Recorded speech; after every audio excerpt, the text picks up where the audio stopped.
Madame, mademoiselle, monsieur, bonjour. Nous sommes aujourd'hui le 18 décembre 2008 et j'ai le plaisir de vous présenter le numéro 61 de notre émission Entre nous soit dit. Nous sommes à la fin de l'année, c'est l'heure des bilans, c'est l'heure des perspectives et pour examiner tout cela d'un œil politique, j'ai le plaisir et l'honneur de recevoir le grand politologue Jean-François Probst. Bonjour Jean-François. Bonjour Claude. Ravi de vous accueillir et nous avons grand besoin de vos lumières car la situation politique est pour le moins confuse. Alors je vais rappeler à nos téléspectateurs vos ouvrages qui vous qualifient hautement pour nous parler de tout cela. Le dernier, Les Dames du Président, aux éditions du Rocher. Auparavant, il y avait Chirac, mon ami de 30 ans, chez De Noël. Et puis, le must des musts, Chirac et dépendance, car vous êtes vraiment le chiracologue par excellence, aux éditions Ramsay. Donc, tous ces ouvrages sont évidemment passionnants, car ils nous font plonger dans tous les secrets de ce qu'a été la vie de la Ve République depuis maintenant 1974, puisque c'est l'année où vous êtes en quelque sorte entré, vous avez plongé dans le bain, puisque vous êtes arrivé à l'hôtel Matignon, où M. Chirac venait de prendre ses fonctions, et que vous l'avez conseillé sur le plan de la presse et des relations publiques. Ensuite, je rappelle que votre carrière vous a amené à être un des principaux dirigeants de ce qui était l'UMP de l'époque, c'est-à-dire le RPR. Et puis, vous avez été au Sénat le secrétaire général du groupe RPR, sous l'égide de celui qui fut pendant longtemps son président, Charles Pasqua. Vous avez été également le conseiller de Michel Alliot-Marie, l'aidant à devenir présidente du RPR. Et puis vous avez aidé Jean Tibéry à ne pas baisser pavillon de manière trop violente, trop dure. Vous lui avez permis, par votre action particulièrement efficace, de tenir tête à Philippe Séguin, ce qui n'a pas empêché la droite de perdre la mairie de Paris et de continuer de la perdre. Bref, vous avez au cours de ces années parcouru tout le monde politique dans tous les sens et bien entendu vous le connaissez à la perfection. Alors aujourd'hui, nous sommes donc à la fin de 2008. M. Sarkozy boucle 1 an et demi de présidence. Nous sommes dans une des plus grandes crises financières, bancaires, économiques et maintenant sociales que le monde ait connues depuis très longtemps. Voilà beaucoup de circonstances qui nous font penser que, au fond, la politique va devoir remplir, espère-t-on, son rôle. Alors, est-ce que nous sommes aujourd'hui dans une situation politique où les Français peuvent vraiment avoir confiance dans ceux qu'ils ont élus? Mon cher Claude, d'abord, merci de votre invitation. Et deux petites choses. La première, bravo.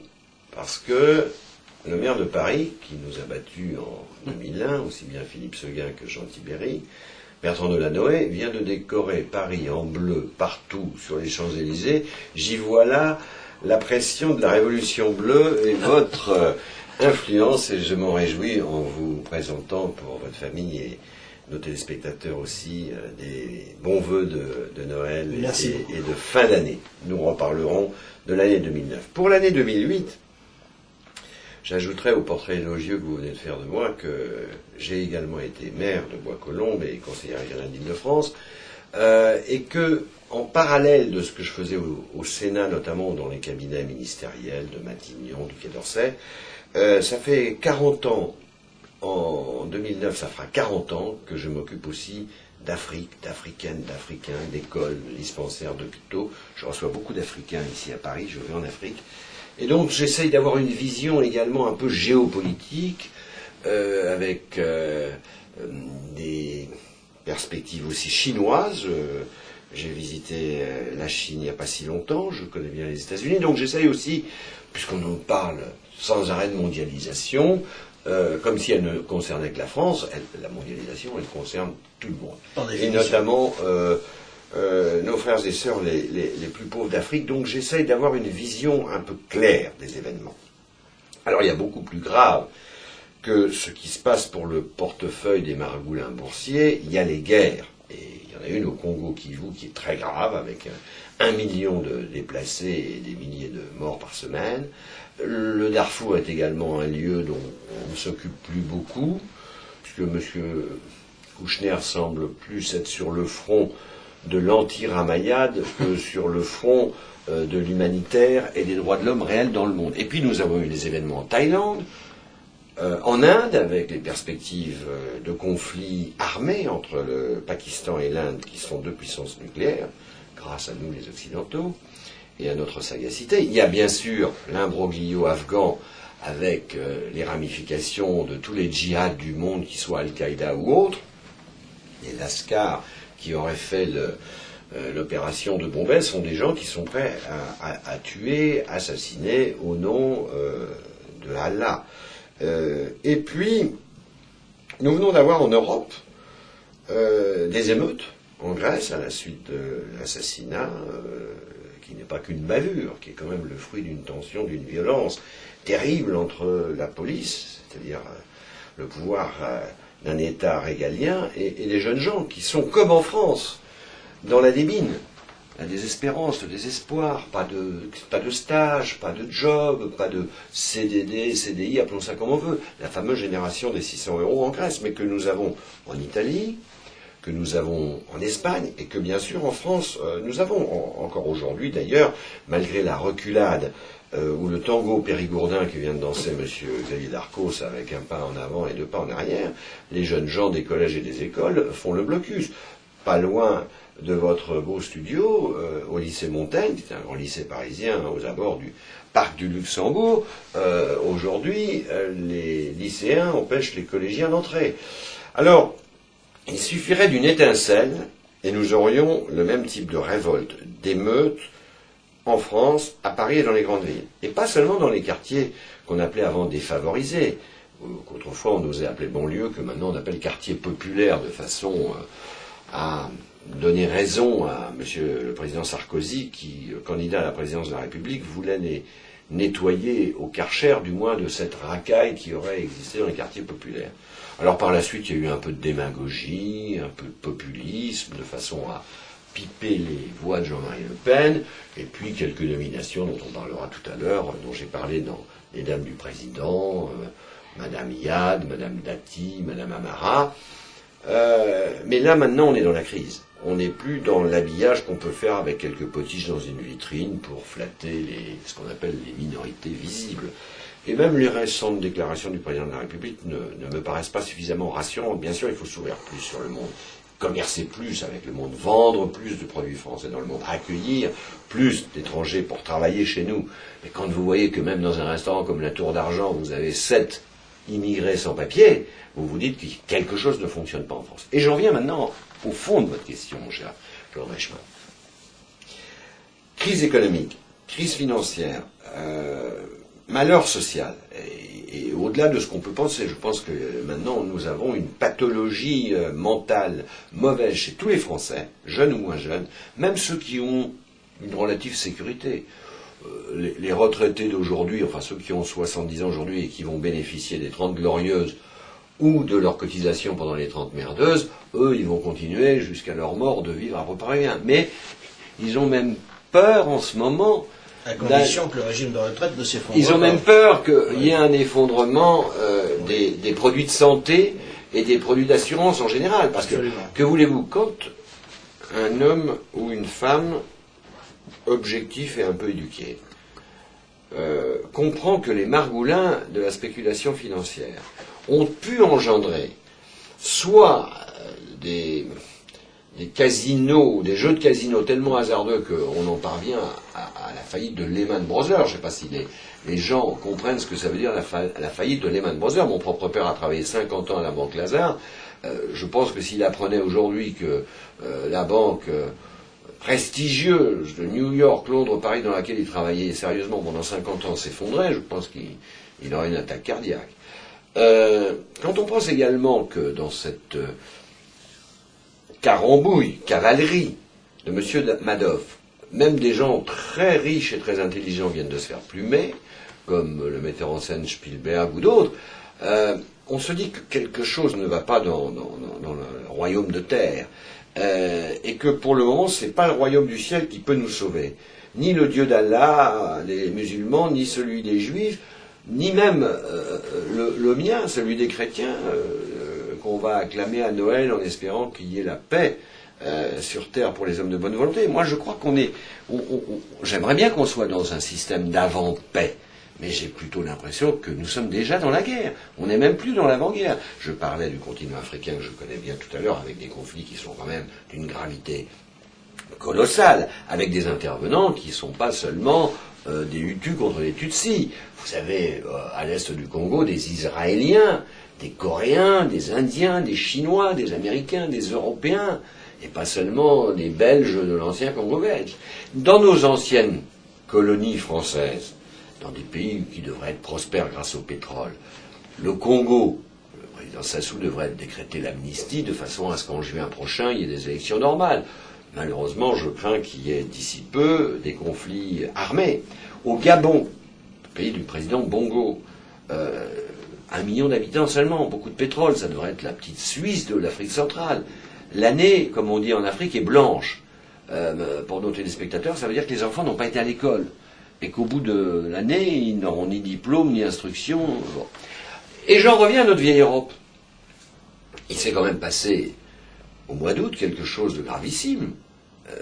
L'Empire russe a attaqué.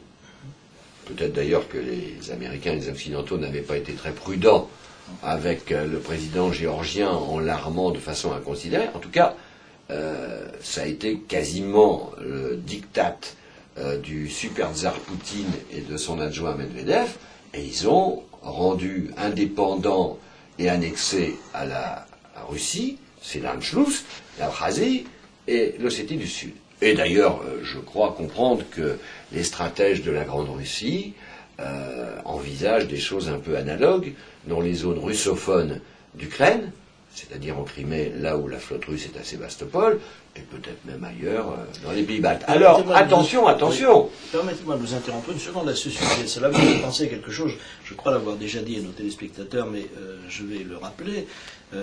Vous savez, il y a dans la vie, et vous l'avez sûrement constaté en politique, une répétition des conduites. C'est-à-dire qu'on peut pratiquement être certain qu'une personne qui a fait quelque chose un jour le refera. Eh bien, les Russes, figurez-vous que on se souvient de ce qui s'est passé avant l'invasion de la Tchécoslovaquie, lorsqu'elle était au temps du printemps de Prague. Mais les soviétologues ou les russologues ont oublié complètement leur base, car dans les semaines et les mois qui ont précédé les événements de Géorgie cet été, l'armée russe manœuvrait dans le sud de la Russie. Et donc nous savions absolument tous, enfin tous ceux qui connaissent un peu les problèmes, que les Russes se préparaient à envahir la partie de la Géorgie qui est sous un contrôle discuté. Donc finalement, c'est une règle générale qu'on oublie, et je pense que c'est assez caractéristique, au fond, d'une période qui a oublié l'histoire. Nos dirigeants oublient l'histoire, nos universitaires ne clament pas suffisamment dans ces périodes les réalités historiques d'un proche passé. On parle souvent de Munich, ou de l'esprit munichois, mais tout à coup on oublie d'en parler quand nous sommes tensés par la Chine au prétexte que le président de la République verrait le Dalai Lama. Alors tout à coup vous avez des espèces de gauchistes échevelés, laïcs comme M. Mélenchon, qui a l'air de prendre le Dalai Lama pour le diable, alors que de mon point de vue j'ai le sentiment que cet homme-là est plutôt un homme de paix. Ensuite vous avez les agents, si je puis dire, de la Chine. J'écoutais par exemple l'ancien Premier ministre Jean-Pierre Raffarin l'autre jour, je ne sais pas quelle mouche chinoise l'a piqué, mais enfin il chante la gloire de la Chine, comme si le seul intérêt pour la France c'était vendre des Airbus et des centrales nucléaires. Oui, bien sûr, il faut faire du commerce avec la Chine, mais on fera du meilleur commerce lorsqu'on sera net et ferme vis-à-vis même des très grandes puissances comme la Chine. Et moi je trouve que le président Sarkozy, au lieu de voir à la sauvette, à Donetsk, le Dalai Lama aurait mieux fait, avant les Jeux Olympiques, de le recevoir clairement à l'Élysée, comme d'ailleurs les présidents américains, aussi bien Clinton que Bush l'avaient fait, que le Premier ministre Gordon Brown britannique l'a fait, que Madame la chancelière Angela Merkel l'a fait. Moi je pense que nous sommes dans une phase, en Europe, et bientôt ce sont les Tchèques qui vont diriger l'Union européenne à partir du 1er janvier, et j'ai grande confiance d'ailleurs dans le prince Schwarzenberg, qui est le ministre des Affaires étrangères tchèque, qui est un homme de grande force, donc on parlera tout à l'heure probablement du passage de bâton relais, mais je reviens sur ce que vous disiez sur l'histoire, et sur les fondamentaux qu'on retrouve en histoire. Ça vous rapprochera peut-être aussi du jugement sur les hommes politiques français. Après ce vaste tour d'horizon. Et oui, parce qu'avant d'en arriver au président Sarkozy, à son action depuis 1 an et demi, et singulièrement depuis 6 mois en tant que Président de l'Union européenne. Enfin d'ailleurs on se trompe de nom, parce que il n'est pas président de l'Europe, de même que le président tchèque ne sera pas président de l'Europe. C'est un raccourci. Il est président du Conseil européen pour 6 mois. Il l'a été, et on en parlera parce qu'il y a fait de bonnes choses et également de mauvaises. Je finis d'un mot sur la Russie éternelle, et le ministre Couve de Murville m'en parlait autrefois quand il était sénateur de mon groupe RPR au Sénat. Il m'a toujours dit, Couve, les Russes sont des anarchistes et des buveurs, mais ils ont un esprit national que personne n'a au monde.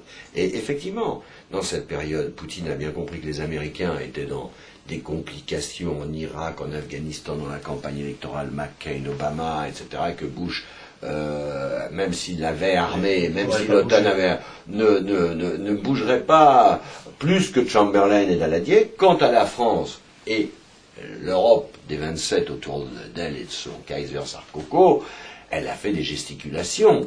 Elle a été à Moscou, elle a été à Tbilissi, elle a fait des représentations, mais au jour d'aujourd'hui, le vrai risque, c'est que les Russes fassent encore un coup plus, c'est-à-dire annexent carrément la Géorgie. Pour le moment, ils ont annexé l'Abkhazie et l'Ossétie du Sud.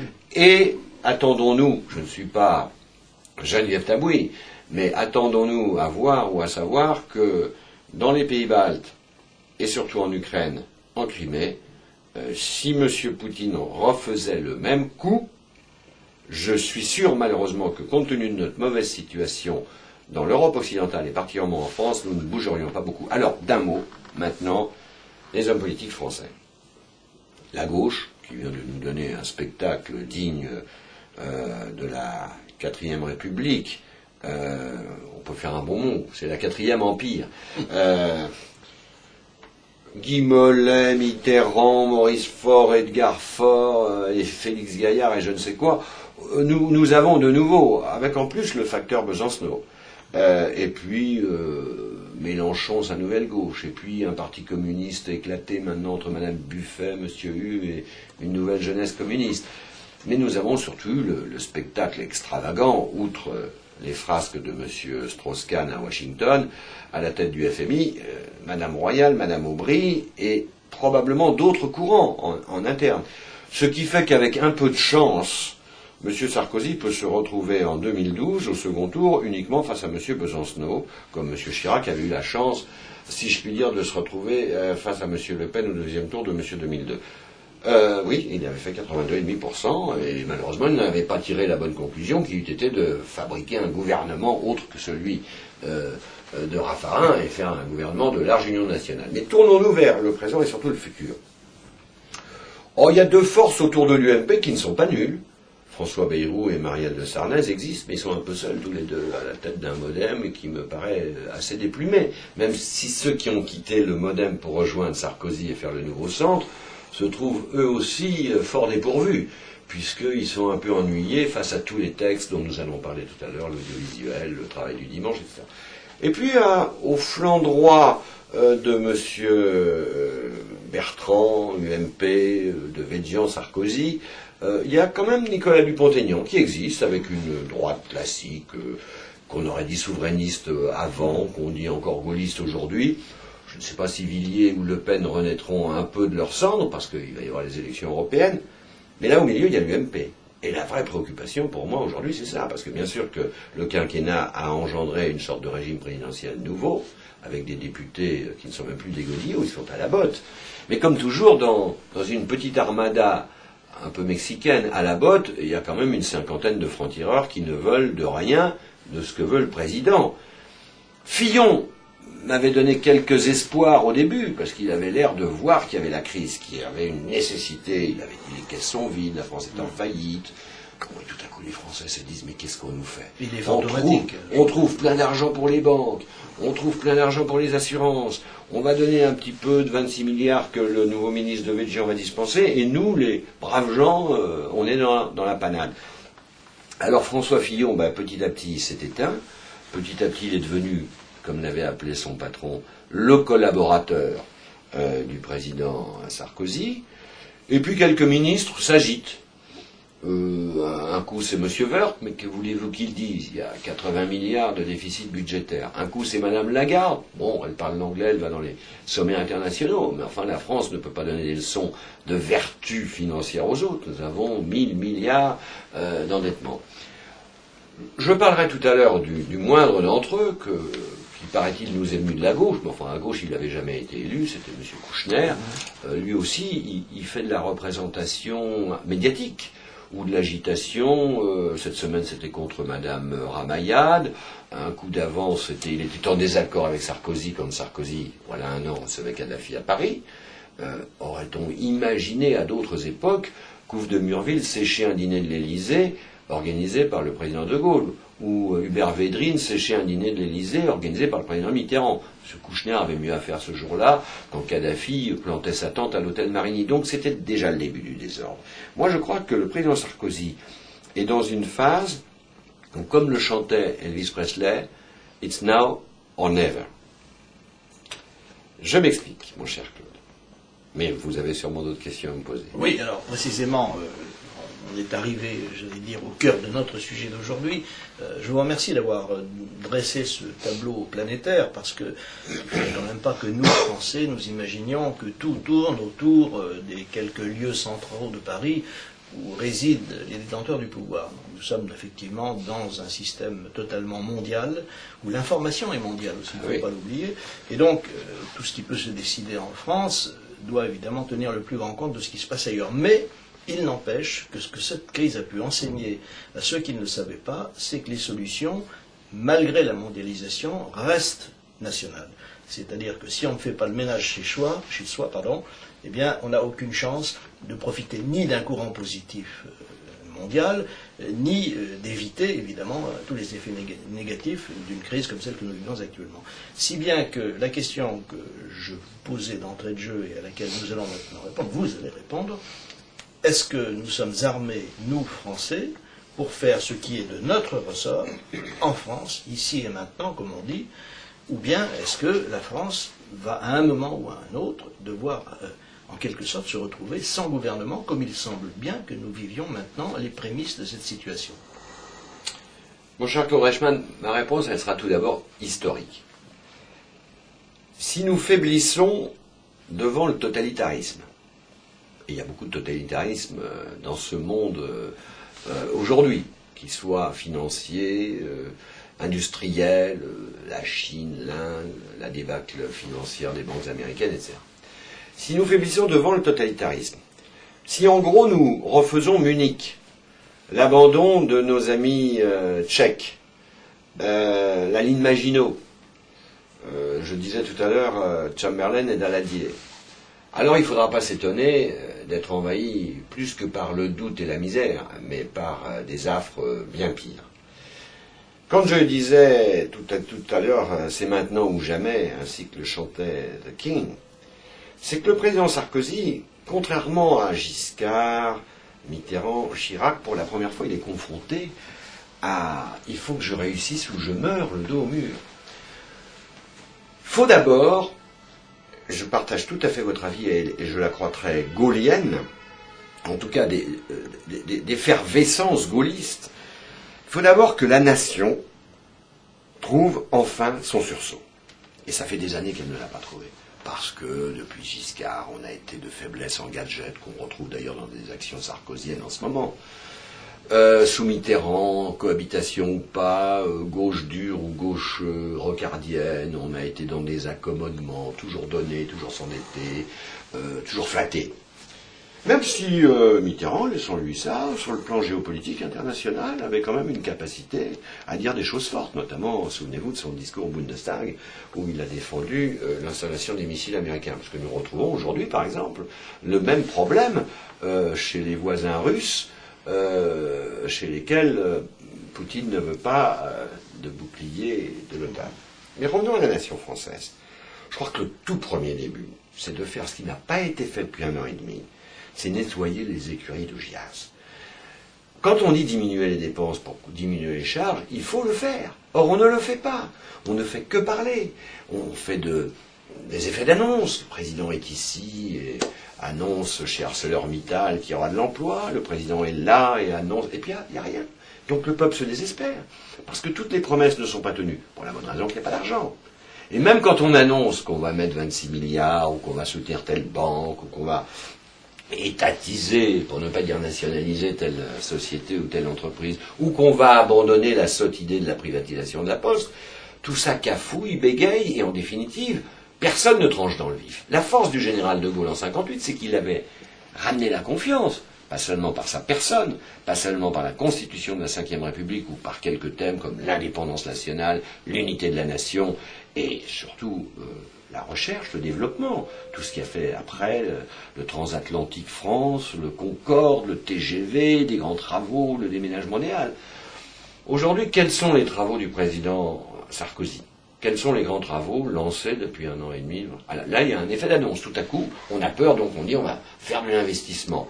26 milliards, dont les 2 tiers sont en réalité des dettes que l'État doit à des entreprises qui attendent. Je vais vous donner un exemple. Parce que moi, je reproche beaucoup au Parlement, que je connais bien, pour avoir été conseiller parlementaire et surtout secrétaire général d'un groupe. Vous le rappeliez tout à l'heure, Claude, pendant 10 ans, j'étais le patron, le whip, comme on dit en anglais, du plus grand groupe au Sénat, et auprès d'un homme éminent, Charles Pasqua, qui n'avait pas peur de dire ce qu'il pensait. Mais au-delà des mots, après, il y a les actes. Je prends le cas du Conseil économique et social. Je vais déplaire à tout le monde. Mais voilà un organisme qu'il faut supprimer. Le Palais d'Iéna est un organisme inutile, qui ne prend pas en amont les conflits, où vivotent des prébendaires à qui on donne 2 000 ou 3 000 euros par mois, je ne sais même pas, c'est pas le sujet. Le sujet, c'est qu'il faut supprimer le Conseil économique et social et utiliser le Palais d'Iéna pour que nous y donnions des cours à des jeunes gens qui vont se préparer au commerce extérieur, à faire de l'exportation, et ensuite je vous parlerai, à mon avis, quel est le nœud gordien pour la France de demain, c'est le commerce extérieur. Alors précisément, merci d'avoir abordé le problème du Conseil économique et social, puisque vous savez que la Révolution bleue était allée déposer un régime de bananes devant cette éminente assemblée afin d'y stigmatiser la République bananière, et bien entendu, dans votre proposition à laquelle je souscris volontiers, sauf en ce qui concerne sa conclusion, je pense qu'il vaudrait mieux faire un théâtre permanent où pourrait se produire Madame Carla Bruni de manière à réjouir les foules. Là, je vois le fruit de votre humour toujours optimiste et taquin. Nous essayons. Moi, je suis de votre avis, il faut que la prima donna, la guitariste italienne, s'exprime, mais je crois comprendre qu'elle part en vacances au Brésil. Donc, elle ira chanter la bossa nova de l'autre côté de l'océan Atlantique. Nous allons marquer une très brève pause technique et puis nous le retrouvons tout de suite après. À tout de suite. Madame, mademoiselle, monsieur, bonjour à nous. Nous reprenons le cours de notre émission Entre nous soit dit, dont l'invité est Jean-François Probst. Jean-François Probst, je rappelle à ceux d'entre vous, il y en a peut-être qui ne le connaissent pas, qu'il est évidemment un des plus éminents politologues français et qu'il a écrit notamment 3 ouvrages, les 3 derniers que voici, Les Dames du Président aux éditions du Rocher, Chirac, mon ami de 30 ans, chez De Noël, et Chirac et dépendance, aux éditions Ramsay.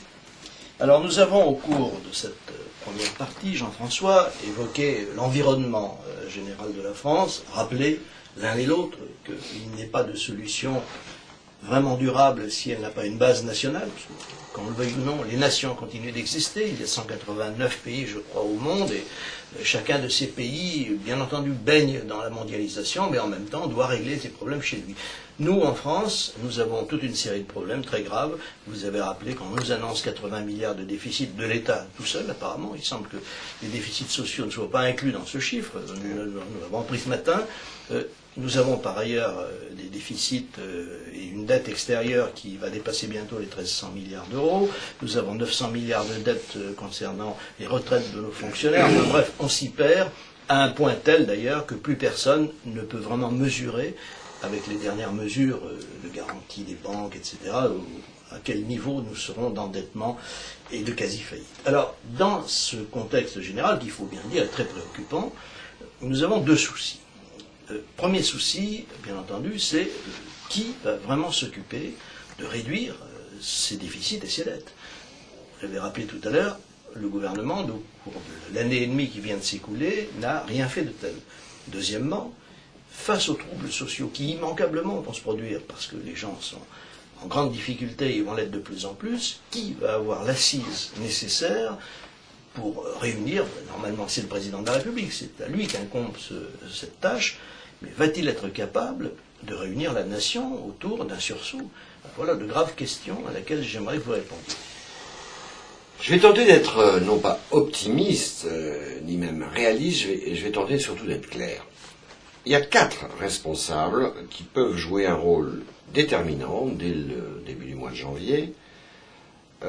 C'est d'abord l'Assemblée nationale. Ce sont les représentants du peuple. Il faut qu'ils travaillent à la réduction des dépenses de cet état pachydermique bourré de cholestérol, de triglycérides et de sucre, et il faut faire des coupes sombres. Je disais avant notre coupure tout à l'heure le Conseil économique et social, mais il y a une vingtaine d'organismes comme ceux-ci, paix à leur âme plus tard, ils ont été utiles au XIXe siècle peut-être, au XXe siècle pourquoi pas, nous sommes en 2008, nous devons préparer un pays qui va se remuscler et il faut faire des coupes sombres dans les dépenses de l'État. Il faut avoir le courage politique de le faire. Or, c'est le peuple qui le demande et ce sont les représentants du peuple, les députés, qui doivent le faire. Ensuite, la seconde chambre, en laquelle moi j'ai une grande confiance, parce qu'elle peut être sage et elle peut être très intelligente parce qu'elle a un peu de temps, c'est le Sénat. Alors, parfois, il y a des dérives, il y a des scandales. Bon, voilà, on vient de tourner la page, il y a un nouveau président, jeune, Gérard Larcher. Et puis il y a des nouveaux sénateurs, il faut qu'ils se mettent au travail eux aussi pour que Bercy obéisse, ministère de la Défense obéisse, Quai d'Orsay obéisse, ministère de l'Intérieur obéisse, parce qu'il y a trop de choses qui ne fonctionnent pas. Alors on parle par exemple de régulation des banques pour un nouveau capitalisme. Bon, tant mieux. Mais il faudrait perdre moins de temps à emmerder l'automobiliste pour manque de ceinture ou avec des radars sur les routes et s'occuper plus, par exemple, de M. Bouton, de M. Carviel, quand ils foutent par terre une banque ou presque avec 10 milliards de dollars qui s'en va en fumée. Il faut que le Sénat réunisse des commissions d'enquête parlementaire, entende des gens et, j'allais dire, condamne quand c'est condamnable. Par exemple, l'affaire Tapie cet été. Comment voulez-vous que ça donne le moral aux Français quand les Français apprennent que M. Mazot a touché 300 000 euros, M. Bredin 300 000 euros, pour condamner le Crédit Lyonnais à verser 400 millions d'euros à M. Tapie, qui en gardera peut-être 50 ou 60 compte tenu de toutes les dettes qu'il a vis-à-vis de l'État. Mais attendez, mais le Sénat américain aurait déjà réuni une commission d'enquête parlementaire, aurait entendu le Lyonnais, Tapie, Bredin, Mazot, pour savoir qu'est-ce que c'est que tout ça, ou alors il n'y a pas de justice. L'affaire Clavier et l'affaire Bertrand, je mets tout ça dans le même sac. Voilà qu'un ami du président de la République, sous prétexte qu'il est Jacouille saltimbanque, obtient, grâce à son ami monsieur Charon, un bouffon, le limogeage du directeur de la police de Corse en 12 minutes, sous prétexte que quelques nationalistes étaient rentrés dans le jardin, alors que monsieur Yves Bertrand, pendant 12 ans, a fait son travail imbécile de fiches, la moitié fausse d'ailleurs, avec des indices pourris, moitié en fumant. Là aussi, comment voulez-vous avoir confiance? Vous vous dites, mais comment ça a fonctionné tout ça? Ce Bertrand, il était du niveau d'un flic de quartier dans le Val d'Oise, pas directeur des renseignements généraux. Clavier, il peut comme ça, pour le fait du prince, se plaindre et on limoge le directeur de la police, qui lui, M. Rossi, faisait un travail essentiel face aux difficultés en Corse. Donc il faut remettre de l'ordre. Et ça n'est pas l'Assemblée nationale. Ça n'est pas le Sénat. Eux, ils doivent légiférer et contrôler le gouvernement, et notamment les dépenses. Ça, c'est l'exécutif. C'est le gouvernement. Mais alors, comme depuis 6 mois, on a l'impression d'une armée mexicaine qui a reçu les renforts d'une armée hawaïenne, il n'y a pas un jour sans qu'il n'y ait pas un problème d'ATI. Je ne parle pas de savoir qui est le père de son enfant, ça ne m'intéresse pas. Moi, ce qui m'intéresse, c'est savoir si la justice fonctionne. La réponse est non. Après, c'est M. Kouchner qui dit que les droits de l'homme, il a fait une erreur, et qui démissionne. Comme disait Chevènement, un ministre, ça ferme sa gueule ou ça s'en va. Ensuite, vous avez Madame Alliot-Marie qui un jour fait le fichier Edwige, le lendemain l'enlève, parce que tout le monde veut faire du médiatique. Tout le monde veut faire comme Monsieur le Président de la République, comme activisme, agitation, qui tient un lieu de réflexion, et puis après on avance. Et regardez cette semaine. On arrive au terme d'une semaine où on a retiré la réforme d'Arcos, on l'a renvoyée, à mon avis, sine die, mais pour le moment on dit à la rentrée 2009. Or, il faudrait réorganiser l'école mieux qu'elle ne fonctionne, puisque pour le moment, c'est une fabrique d'analphabètes. Et deuxièmement, ce matin, le Premier ministre François Fillon a annoncé dans sa sagesse que pour l'affaire du travail du dimanche, ce qui est d'ailleurs un faux intitulé, bon, on reporte à plus tard. Je dis que c'est un faux intitulé, pourquoi? Parce que ça, c'est encore une carambouille qui a été organisée par M. Jacques Attali, M. Leclerc, pour ouvrir les supermarchés le dimanche. Et donc pour tuer les commerçants et les artisans un peu plus, comme si on en avait besoin. Et alors, donc là, c'est le gouvernement qui devrait mieux travailler. Alors peut-être que Mme Lagarde serait mieux comme garde des Sceaux parce qu'elle était avocate d'affaires et elle se mettra peut-être pas tous les magistrats, tous les avocats, tous les notaires à dos comme l'a fait Mme Dati. Je crois d'ailleurs que probablement au jour d'aujourd'hui, ou M. Le Maire, qui vient d'être nommé secrétaire d'État aux Affaires européennes, ou peut-être Mme Iad serait meilleur ministre des Affaires étrangères que M. Kouchner, parce que moi je trouve que cet homme-là déshonore un peu la France sur tous les fronts. Et puis après il y a Bercy. Donc là il va falloir mettre à la tête du ministère des Finances quelqu'un qui va faire ce job. C'est-à-dire coupe sombre, et puis réorganisation de l'économie budgétaire, de notre dette et des dépenses et des recettes de l'État. Monsieur Woerth a l'air un petit peu dépassé par les événements, mais moi je ne fais pas de procès à dominem. Ce qui m'intéresse, peut-être d'ailleurs que si lui était ministre des Finances, il aurait plus d'autorité. Surtout, j'espère que Monsieur Sarkozy ne pense pas à nous nommer à la tête de Bercy Monsieur Alain Minc, ou l'un de ces bouffons de comédie qu'on voit à la télévision depuis des mois. Parce que depuis le déclenchement de la crise financière, qui date de juillet 2007, et de la crise économique visible et malheureusement perçue par tout le monde dans sa vie quotidienne, baisse du pouvoir d'achat, chômage, qui parle à la télévision française? Monsieur Attali, qui sait tout, Monsieur Minc, qui a échoué dans tous les domaines, Monsieur Messier, qui a piqué 19 milliards de dollars à la Générale des Eaux à l'époque. Donc, j'en arrive au quatrième point. Il a piqué, qu'il a perdu, disons. Oui, mais enfin, vous savez, pour les Français aujourd'hui, j'emploie un mot qui pourrait me faire condamner en diffamation, en insulte, etc. Mais j'aurai toute la France derrière moi, parce que maintenant on en a tous marre de voir chaque jour des centaines de milliards partir en fumée, soit parce que les gens sont incompétents, ce qui est grave, soit parce qu'ils font joujou au casino, ils spéculent, sont des margoulins, soit parce que ils sont bling-bling. Et qu'à l'image du Kaiser Sarkozy, ils pensent que tout est possible. L'avion du glam, c'est mon avion. Monsieur Fillon, il va à Sablé en jet, alors que le TGV qui part de Montparnasse le met au pied de sa maison en 3 quarts d'heure. Et parce que tout le monde fait sauter, comme aurait dit ma grand-mère, l'anse du panier. Donc il faut revenir au simple, aux fondamentaux, comme on dit au rugby. Et là, c'est le quatrième pouvoir qui va devoir s'en emparer. Vous en êtes, nous en sommes, mais malheureusement un tout petit peu. Ce sont les télévisions, les médias, la presse et surtout Internet. Donc il va falloir qu'il y ait une sorte de révolte qui petit à petit montre au gouvernement que maintenant ça suffit. On ne veut ni les Maginot, qui ferait que nous serions envahis, ni non plus la gabegie et le bazar qui fait qu'à la fin de la 4ème République, il fallait faire revenir un homme providentiel comme De Gaulle pour resécréter la confiance. Et c'est là que je redis pour Monsieur le Président Sarkozy, it's now or never. Ou bien il resécrète en janvier, tout de suite, la confiance. Parce que là, il a eu une rechute de nouveau dans les sondages, mais un petit succès d'estime parce qu'il a eu l'air, il a donné le sentiment, en tout cas à beaucoup de monde, et notamment aux Français, d'être actif, même si c'était activiste, dynamique, même si c'était agité, et en tout cas leader dans l'affaire européenne. Et où je vous donne totalement raison, mon cher Claude Reichmann, c'est qu'on a bien vu que cette fois-ci, c'est l'Europe des nations. C'est l'Europe des États. Ça ne peut pas être une Europe fédérale comme le souhaitaient les fédéralistes autrefois. Mais il faut que chaque nation soit respectée. J'en arrive au traité de Lisbonne, puisque ça va quand même être fondamental dans l'année des élections européennes. Les Irlandais ont dit non. Je rappelle à nos téléspectateurs que les Français avaient également dit non à 55% en 2005 à la question que leur avait posée le président Chirac. Après, on a fait passer en catimini un coup je te vois, un coup je te vois pas. Hop, c'est le Parlement qui l'a voté. Donc il reste 2 ou 3 pays qui n'ont pas encore voté le traité de Lisbonne. Je crois que les Français n'y comprennent plus grand-chose. Qu'est-ce que c'est que le traité de Nice? Qu'est-ce que c'était que le traité constitutionnel Giscard et compagnie? Qu'est-ce que c'est que le traité de Lisbonne? Moi, je fais une proposition. Si on veut sécréter de nouveau la confiance dans les 27 pays de l'Union européenne, et notamment chez nous en France, remettons un traité à plat. Si ça doit être celui de Lisbonne, pourquoi pas? Je suis comme 99% des Français, je ne l'ai pas lu.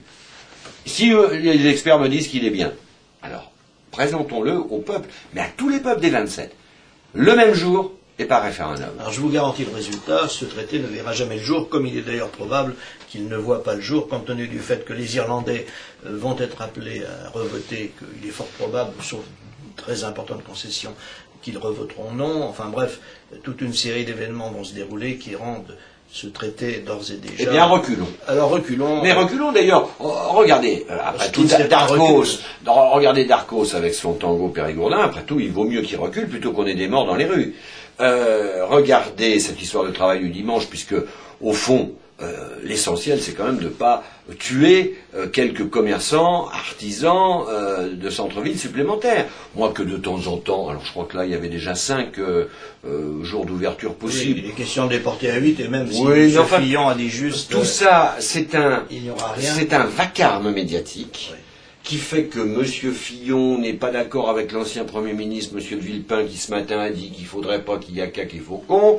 Tout ça, ça masque un peu Clearstream, ça masque les autres affaires. Alors un petit coup, on vous donne Carla Bruni à la télévision pour jouer un peu de guitare, ou pour la nommer ambassadeur contre le sida. Attendez, il faut qu'on arrête de s'amuser, parce que on est au bord du précipice.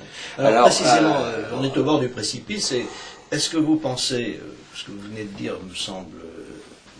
aller dans l'autre sens. Est-ce que vous pensez que Nicolas Sarkozy peut-être peut se révéler, après tout, il arrive que des gens changent, l'homme de la situation? J'ai pas voté pour lui ni au premier ni au second tour, ça me met d'autant plus à l'aise pour être objectif.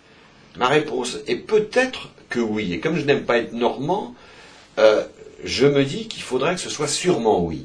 Et j'avais d'ailleurs déjà, dans une interview à un grand quotidien cet été, donné cette réponse, en disant que maintenant, nous les Français, qu'on soit d'extrême gauche, d'extrême droite, de gauche, de droite, du centre, on a intérêt à ce que cette équipe gouvernementale et présidentielle réussisse. Alors il faut peut-être qu'il fasse du ménage et qu'il toilette son équipe élyséenne, de façon à ce qu'il y ait moins de couillonnade rayonnante dans le monde. Je pense notamment au fameux discours de Dakar de M. Henri Guénaud, qui nous a mis à dos la totalité des élites africaines. Donc ces gens-là, il vaut mieux les nommer à autre chose, si je puis dire. Alors il paraît que M. Guénaud va s'occuper de l'Union méditerranéenne, qu'il dégage et qu'il s'en occupe. Certains conseillers politiques comme Mme Pégard, qui venait d'un magazine comme Le Point, ne s'avèrent pas à la hauteur du relationnel qu'il faut avoir avec tel député, tel sénateur, pour essayer de coordonner. Les gens battus ou inopérants, comme M. Dominique Paillet, qui a été battu dans les Deux-Sèvres, battu au Sénat pour être français de l'étranger, et qui prétend s'occuper des Français de l'étranger, à mon avis, il faut le changer. Il faut mettre quelqu'un à sa place qui a voyagé, qui comprend quelle est la problématique de nos expatriés qui sont nombreux. Et qui sont nombreux, et utiles pour l'entreprise, pour l'industrie, pour l'économie française. Et puis je crois que, probablement, moi je ne suis pas de ceux qui fabriquent les gouvernements dans la rumeur. Donc, il me semble que Sarkozy et Fillon, cette fois-ci, sont en tandem périndé à cadaver, jusqu'au bout, jusqu'à 2012. En revanche, je crois qu'au gouvernement, il faut faire quelques coupes sombres, quelques nominations fortes, parce que l'essentiel, c'est de revenir, je le répète, mon cher Claude Reichmann, aux fondamentaux en économie. Et il faut d'abord quelqu'un qui serait une sorte d'Eliot Ness, d'incorruptible du gouvernement, qui casserait chaque jour des panneaux innombrables d'inutilité. Et il faudrait que les régions et les départements en fassent de même. Voilà, alors précisément, j'aimerais lancer une idée que j'ai lancée dans mon dernier article sur claudereichmann.com.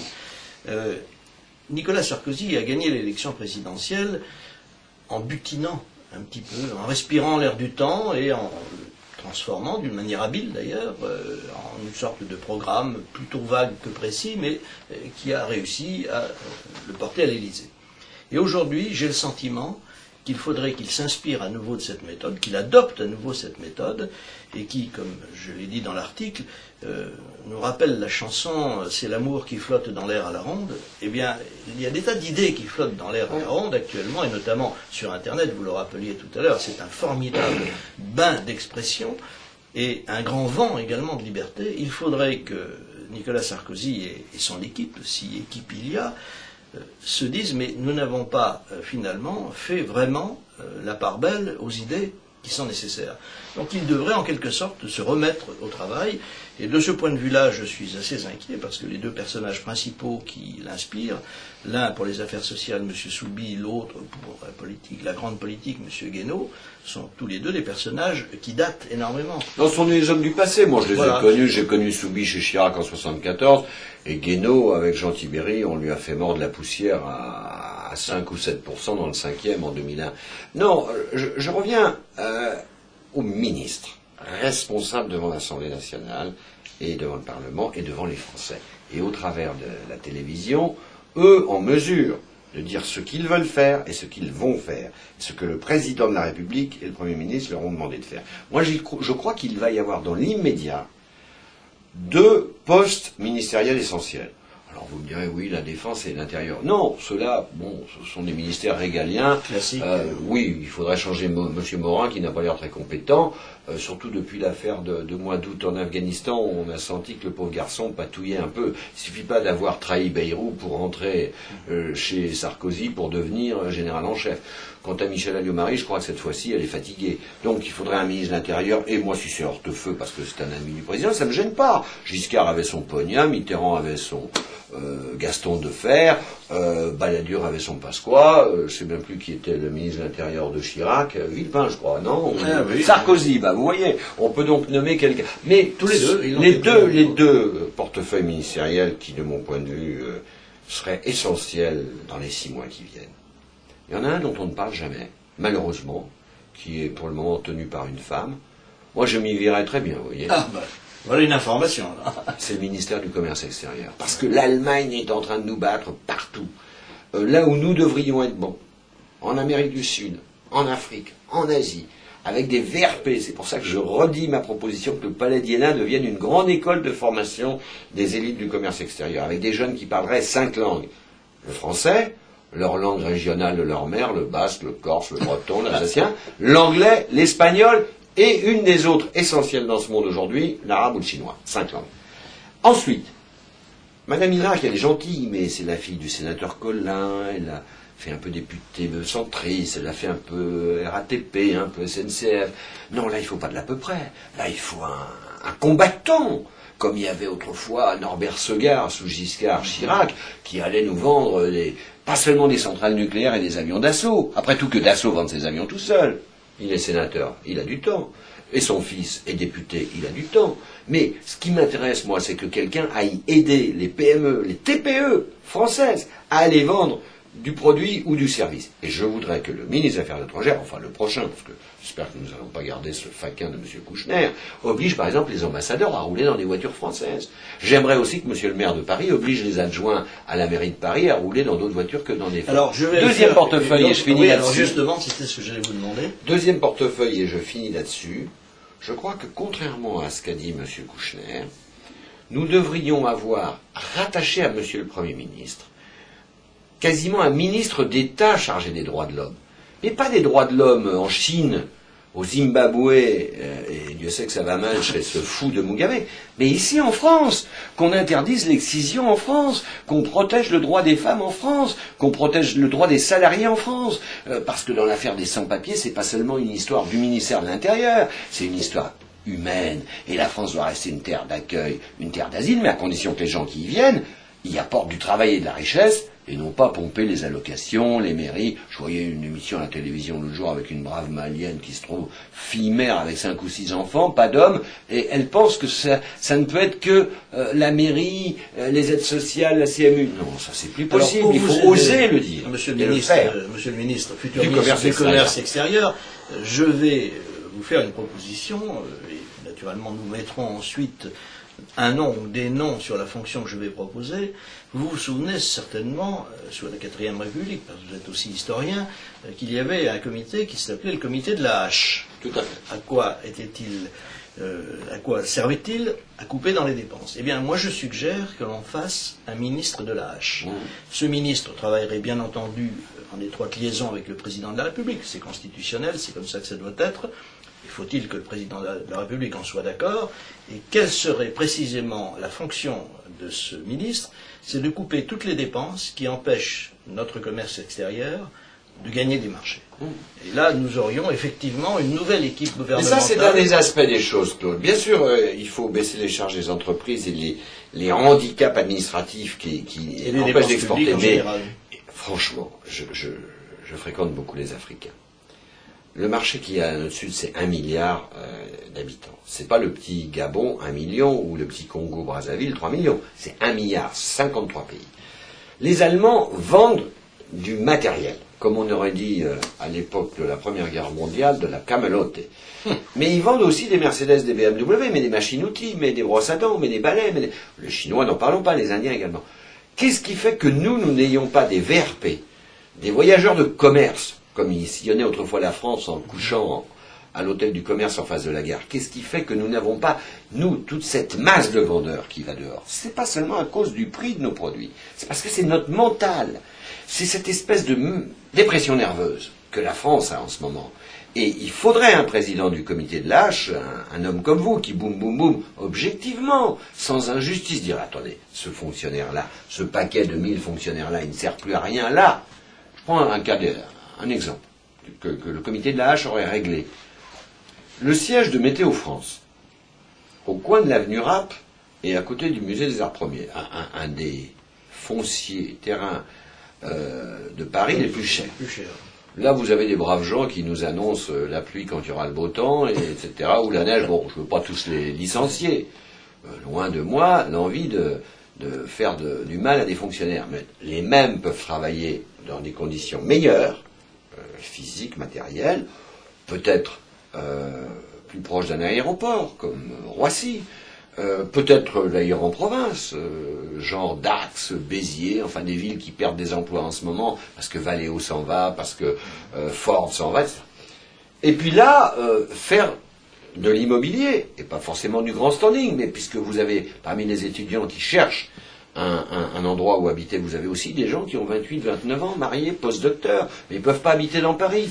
D'autant plus, mon cher Jean-François, que la météo, ça peut parfaitement fonctionner en étant assis sur un nuage. Donc on n'a pas besoin de beaucoup d'investissement. Ils le sont, je le crains depuis longtemps, parce que c'est merveilleux de travailler dans le 7e, mais est-ce qu'on réfléchit un petit peu? Regardez dans ce quartier, boulevard du Montparnasse, il y a un hôtel particulier, des services du Premier ministre, qui s'intitule Service de modernisation des services du Premier ministre. C'est un machin qui, je crois, avait été créé il y a 35 ans, au début de l'informatique, pour essayer... Bon, puis maintenant, il ne reste plus que le concierge, la concierge et leur chien.